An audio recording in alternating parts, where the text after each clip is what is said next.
Today on Trojan Time, we have a unique story from an equally unique individual, Andrew Cole.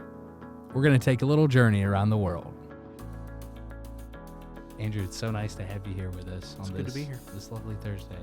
I know you have a really unique story. So what age does your story begin? Yeah, so at the ripe old age of 3 years old, my dad decided to join the mission field overseas, particularly with the organization called MCYM. Their primary purpose was reaching out to military teens overseas and giving them a good faith-based place to kind of be, hang out, and really grow in their faith. So we did that. My dad started working on that, and he went ahead to Belgium, and we joined him about a month and a half later. And so at a very early age, I went from a normal American kid to now my life will never be the same.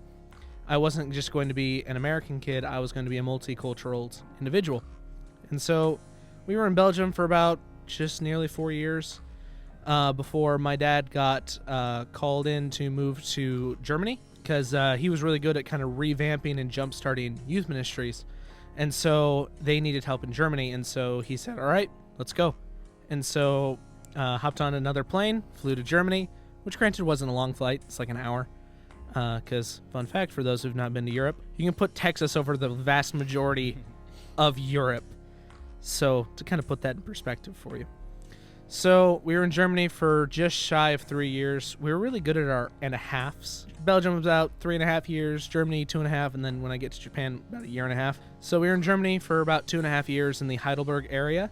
That's kind of where I started to kind of develop my brain enough to where I was able to cognitively understand our situation and understand that I'm not going to be a normal kid, kind of trying to navigate another move, because this time I was old enough to understand that we were moving. I was saying goodbye to people for a long period of time. So that was really difficult at first, but I acclimated. I started making friends again pretty quick in Germany. After our time in Germany, when my dad got called to move to Japan, that was a hard one, because we weren't just moving countries, we were moving continents to completely different kind of cultural regions, because while Belgium and Germany are definitely different places, they're close enough to where they've had some cultural overlap.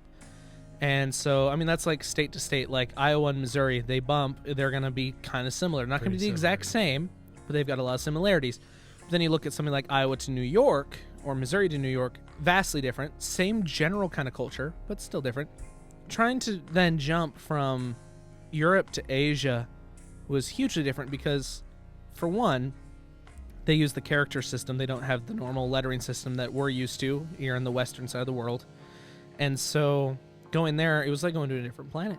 I couldn't even pretend to read what was on signs. I couldn't try to sound out words because I didn't know what I was looking at. I just didn't. And I mean, we were gratefully able to kind of spend a lot of time on the American military bases, but we lived off base. And so we were still kind of in the culture. We were around these people. We got to understand what it meant to be part of Belgian, German, and Japanese society, because that's where we lived. We weren't on the sheltered American base where it was like a slice of USA. Sure, that's where we spent a good chunk of our days, but that wasn't every day. So that was hard. And then when I was about 12 is when we finally got the word that we were allowed to move back to the States if we wanted to. And so my dad took that and was like, okay, what is best for my kids? Because I've done a lot of what is best for my ministry that I want to do. I haven't looked at my kids in a while. He still cared about us. He loved us very much. But he had started to notice it was taking a toll on my sister and I. Because my sister, I mean, when we moved overseas, she was barely a year old. All she knew was moving from place to place to place, to different cultures, different languages, different people, all the time. He came, he talked to my mom about it, and we had a little family meeting, which we still do every once in a while when I'm not here on campus. And he was just like, hey, do you guys want to go back to the United States? Do you want that to be home now? And my sister and I are both like, yes, we want that. We really want that. Because, that's where all our family's at. That's where we can read and understand things better. That's where, we might feel more at home. But then coming back to the States, when we did move back, it was still another culture shock, because we didn't know the TV show references people were making. We didn't know half the jokes that people were making because we weren't around that. We knew the military kind of jokes, and we knew some of the local jokes from this, there, wherever. And we saw a little bit of cable TV in French and German.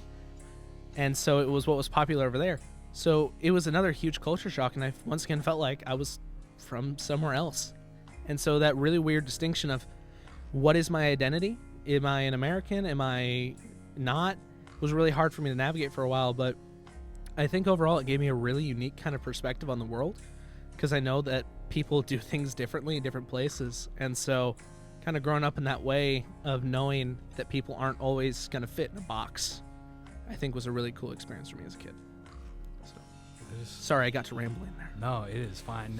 So say there's another student listening right now that is in a similar situation, the exact same situation, or just any sort of student that's out of their comfort zone in another country, or even just another school. Like, is there anything you want to say to them that you wish somebody could have told you?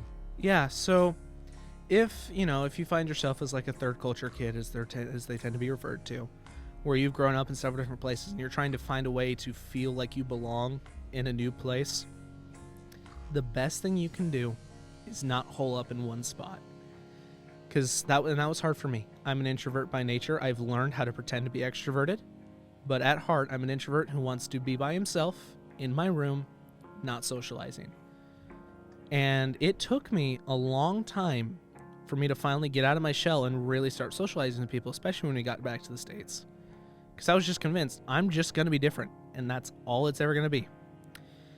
And then I started realizing how lonely I was, and my mental health started to take a massive hit because of that.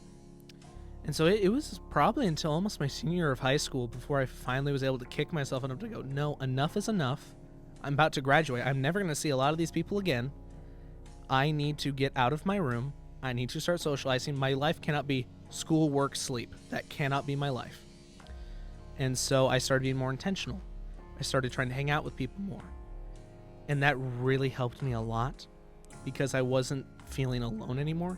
And no, I didn't come across everyone who's like, oh yeah, I've had that same experience as you. People go through hard things all the time. And so just finding ways that you can connect, like, oh, hey, you've been through something hard. I've been through something hard. Let's find a way to talk about those things. And so I think my advice, again, don't hole up. Don't be isolated. Don't be alone, because that's just going to make your isolation feel worse if you let it continue to be isolation. So, is there any way that your faith played into any of that?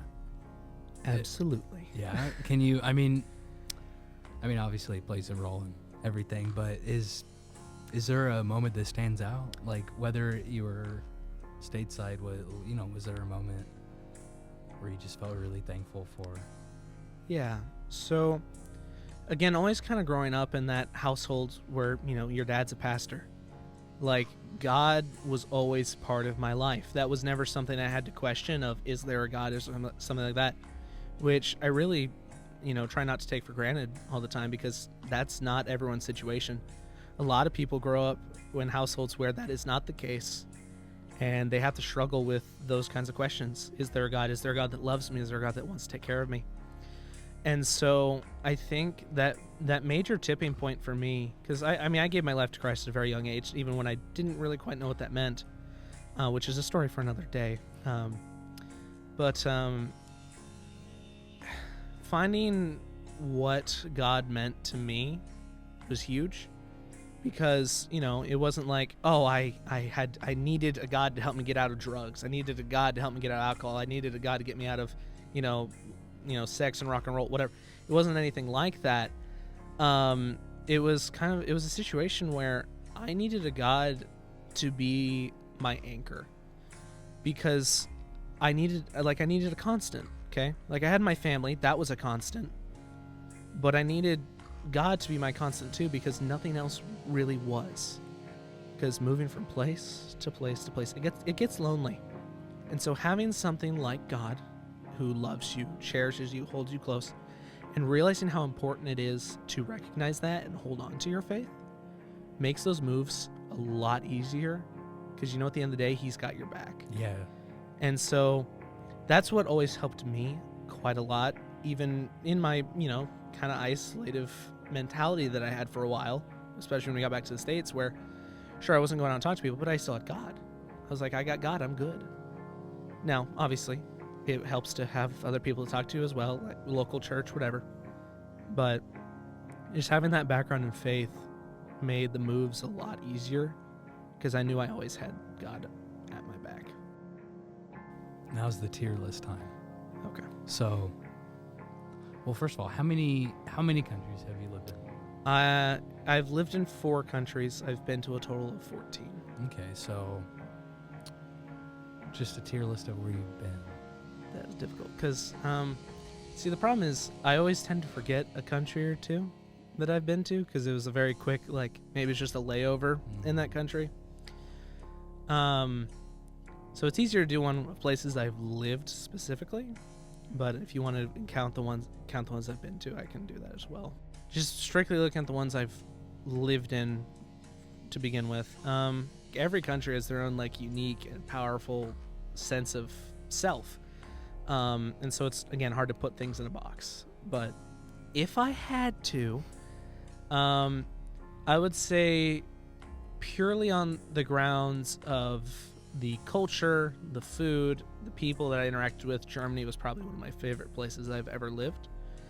And again, that's kind of where I started to develop as a kid. It's where I kind of recognize almost as home to some degree. Even if I don't speak the language fluently at all, I know like 5 words and how to vaguely order off a menu. But like that's where I really started to identify as a person and where I could start identifying things as like a home environment. So I'd probably put Germany. Coming in at number 2, I would probably say the United States. I've spent the most time of my life here now, which wasn't always the case. And so being able to speak the language, understand the culture to a point, and being able to not struggle with conversation from on a person-to-person standpoint wherever I go, that's made the U.S. really nice. So purely on the grounds of the fact that I'm able to function as an individual no matter where I go here in the country is really nice. At number 3, I'd probably put Belgium. Belgium was a fun place. That's where, I was a kid, so it was kind of like a fun little adventure at that point. But it wasn't anything crazily huge. I don't remember a lot of my time there. And then Japan is only in number 4, again, because of that massive language barrier. Where I couldn't understand things. Japan was cool, okay? I loved looking outside in Japan and seeing all the crazy things you could see. Heck, while we were there, we did a little tour up into one of the mountain regions where these monkeys would hang out in like the hot springs and whatnot. Oh yeah, that's cool. And like that was super cool. Like there's a lot of cool things to see. The food's awesome. The people are great. But that language barrier was just so hard for me as a kid, and coming right off of being in Europe was such a weird disconnect, and we're only there for about a year and a half. And so I didn't have enough time to really connect with the country, I feel like. So that's why I probably put it number 4. But yeah, so, and I don't really want to rate the places I've just been to. I can list them off for you off the top of my head. Italy, Sweden, Switzerland, Poland, Italy. Jealous. Did I say Italy twice? No, I'm jealous that you've been to Italy. Yeah. been to Italy twice? 3 times? I think. 3 times as jealous. I've been to France. I actually broke my collarbone in France. Apparently putting tile flooring in a bedroom is a normal concept. So rolling out of bed in the middle of the night onto tile flooring does numbers to a 4-year-old's collarbone. Like I actually sat down and wrote it all out at one point, but like I have to really stress my brain about it. That's one of the things where I'd have to call my dad and be like, "Hey, Dad, where all did we go again?" Because and then you end up finding out something you completely forgot about. Right. And then it's like, oh yeah, that's right. And some of that is like we drove through this country. We didn't really stop. So, but yeah, no, it was an awesome experience to kind of grow up that way and understand that the world is not one thing. It's a lot of different things. And so I really appreciate that kind of third culture kid background that I have. So I could see it really like opening up your eyes. absolutely. Andrew, it's been such a fun time talking with you, basically going around the world a little bit with you. And we really appreciate you taking the time out of your day to come talk to us. Yeah, it's been fun. I like being on the show with you guys. This is fun. And thanks for joining us on this week's Trojan Time.